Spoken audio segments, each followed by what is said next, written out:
Dans cette vidéo, je vais t'expliquer pourquoi tu scrolles sans fin, les raisons parfois cachées qu'il y a derrière ce comportement, et surtout je vais te donner des solutions concrètes pour arrêter et enfin avancer vers tes objectifs. Et reste jusqu'à la fin de cette vidéo, parce que si tu sens que tu manques de motivation et que tu as l'impression de te sentir bloqué, cette vidéo, elle risque de vraiment t'aider. J'imagine que si tu regardes cette vidéo, tu as déjà une idée de ce que scroller signifie, mais pour qu'on soit sur la même longueur d'onde, je vais te redonner une définition. Scroller, ça vient de l'anglais scrolling et ça fait référence à un comportement presque automatique de défilement de contenu sur les réseaux sociaux, qui parfois sont de connotations négatives, et on parle aussi de doom scrolling qui fait que ça nous empêche de passer à l'action parfois. Et la première raison pour laquelle on scrolle, tu le sais très bien, c'est parce que c'est très addictif. Le but de ces plateformes, c'est de nous faire rester le plus longtemps possible, donc chaque like, chaque vidéo, chaque post déclenche une dose de dopamine en nous, qui est l'hormone du plaisir, et tout ça, ça nous donne l'impression qu'on fait des choses et qu'on est récompensé, mais sans avoir fait d'efforts. On reviendra sur ça dans la suite de la vidéo. Mais quand tu scrolles, du coup, ça va te récompenser de manière immédiate, sans que tu aies fait d'efforts. Et c'est là, tout le but de la motivation, c'est de te faire reproduire ce genre de comportement. Deuxième raison pour laquelle tu le scrolles, et ça, c'est là que ça va devenir intéressant, c'est l'évitement. Alors l'évitement de quoi? L'évitement de qui?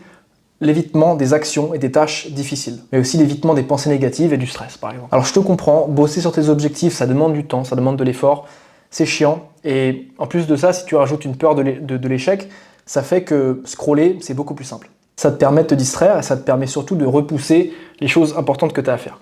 Et là, à ce stade de la vidéo, tu es peut-être en train de te dire qu'il y a un lien entre le scroll et la procrastination. Et tu aurais entièrement raison de dire ça. Le scroll, c'est une forme de procrastination et ça te permet d'éviter de te confronter à tes pensées négatives et à ton stress, par exemple. Alors voilà pour le diagnostic, les conséquences, tu les connais. Tu perds ton temps, qui est si précieux. Tu perds aussi ton énergie mentale parce que plus tu scrolles, plus tu satures ton cerveau d'informations inutiles. Donc forcément, quand tu dois bosser sur toi, quand c'est le moment de travailler sur toi et travailler sur tes objectifs, tu as moins d'énergie. Et ça tue aussi ta confiance en toi. Parce que plus tu te compares aux autres, moins tu vas te sentir capable. Et du coup, plus tu te sens incapable, moins tu auras tendance à passer à l'action. C'est un cercle vicieux. Maintenant, je te propose qu'on rentre dans le vif du sujet et qu'on se pose la question à 1 million d'euros. Comment arrêter de scroller et surtout, comment retrouver cette fameuse motivation? Et je veux que tu graves cette phrase dans ta tête. Tu ne peux pas changer ce qui n'est pas conscient. Et comme on l'a vu avec le scroll, c'est un comportement, c'est un geste presque inconscient, presque automatique. Alors la prochaine fois que tu vas scroller et que tu te surprends scroller, arrête-toi. Arrête tout ce que tu fais et demande-toi pourquoi je scrolle. Qu'est-ce que ça m'apporte? Pourquoi je fais ça? Ces questions, elles sont nécessaires parce qu'elles vont te permettre de conscientiser l'inconscient. Ouais, qui aurait cru qu'on aurait fait de la psychanalyse sur Pierre Mindset? Comme je te dis au début de la vidéo, le scroll, c'est un moyen d'obtenir de la gratification immédiate et d'être récompensé pour un effort qu'on n'a pas fait. Et je t'ai dit au début de la vidéo qu'on allait revenir sur cette notion de motivation. Et en fait, la motivation, elle va de pair, plutôt la perte de motivation, ça va de pair avec le scroll. Et comment tu vas être motivé quand tu sais qu'un simple mouvement de doigt, ça peut te permettre d'obtenir la même satisfaction et la même récompense que si tu avais couru un marathon? Alors là, peut-être que j'abuse, mais pour ton cerveau, c'est la même chose. La dose de plaisir et la dose de dopamine que tu as quand tu fais ce petit geste du doigt quand tu scrolles, c'est le même que si tu avais fait un réel effort. Et là, je te parle que du scroll. Je te parle pas du hub ou je te parle pas quand tu te pignoles. Hein.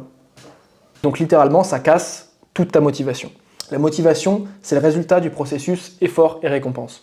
Tu fais un effort, tu es récompensé, et c'est ça qui va te motiver par la suite à reproduire ce même comportement. Mais si tu es habitué à recevoir une récompense sans avoir fait d'effort, c'est là que tout ton circuit de motivation il est brisé. Et donc, quand tu dois avancer vers tes objectifs et quand tu dois travailler sur toi, tu n'es pas motivé. La motivation, c'est pas aussi dur que ça. Si tu as habitué ton cerveau à avoir de la récompense sans faire d'effort, c'est normal que quand il s'agit de faire des choses difficiles et quand il s'agit de bosser sur toi, d'avancer concrètement vers tes objectifs, tu ne sois pas motivé. Alors le meilleur conseil que je peux te donner, et je ne vais pas t'en donner 1000, c'est reprogramme-toi. Réapprends à ton cerveau à associer l'effort avec une vraie récompense. Et comme ça, tu pourras retrouver ta motivation. Réapprends à faire fonctionner ton circuit effort-récompense. Fais des pompes avant de scroller, deep work avant d'aller sur Netflix, et par exemple, va à la salle avant d'aller manger McDo. Je te dis que ça va être concret. Et ça peut paraître con, mais il faut vraiment que tu t'apprennes à ton cerveau à réassocier l'effort, plutôt la récompense avec un vrai effort. Et pour ça, il n'y a rien de mieux que de commencer avec des petites choses, les petites choses que tu fais dans ton quotidien. Donc pour résumer, si tu veux arrêter de scroller et retrouver ta motivation, c'est simple, mais c'est pas facile. Et la première chose qu'il faut que tu fasses, c'est conscientiser l'inconscient et prendre conscience des moments où tu scrolles. Et surtout, quand tu scrolles, te demander « Waouh, pourquoi je fais ça? Qu'est-ce que ça m'apporte ?» Et juste pourquoi je scrolle, conscientiser l'inconscient. La deuxième chose, c'est de passer à l'action massivement, mais toujours de manière progressive, avec des petites actions à chaque fois. reprogramme ton cerveau. Fais-le réapprendre à associer la récompense avec un réel effort. Je veux vraiment que tu graves ça dans ta tête. Tout comportement peut être appris, mais il peut aussi être désappris.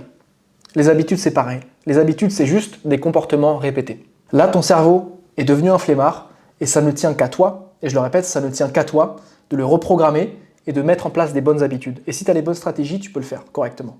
Et comme tu es resté jusqu'à ce moment de la vidéo, je vais te donner un petit tip que moi-même j'utilise. C'est une application qui m'a permis de réduire mon temps d'écran de 2. Elle s'appelle Opal, que tu peux la télécharger. Alors je ne travaille pas avec eux, mais moi ça m'a beaucoup aidé. Et je pense que toi, même si tu scrolles et que tu as pas mal de temps d'écran, ça pourrait toi aussi t'être utile. Je vais te mettre le lien dans la description. Et puis d'ailleurs, si tu veux aller plus loin, si tu veux développer ta confiance en toi et atteindre tes objectifs, je te laisse aller cliquer sur le lien dans la description. Voilà gars, pour cette vidéo, j'espère que ça a pu être utile. Je te souhaite une très bonne journée. À très vite. Ciao.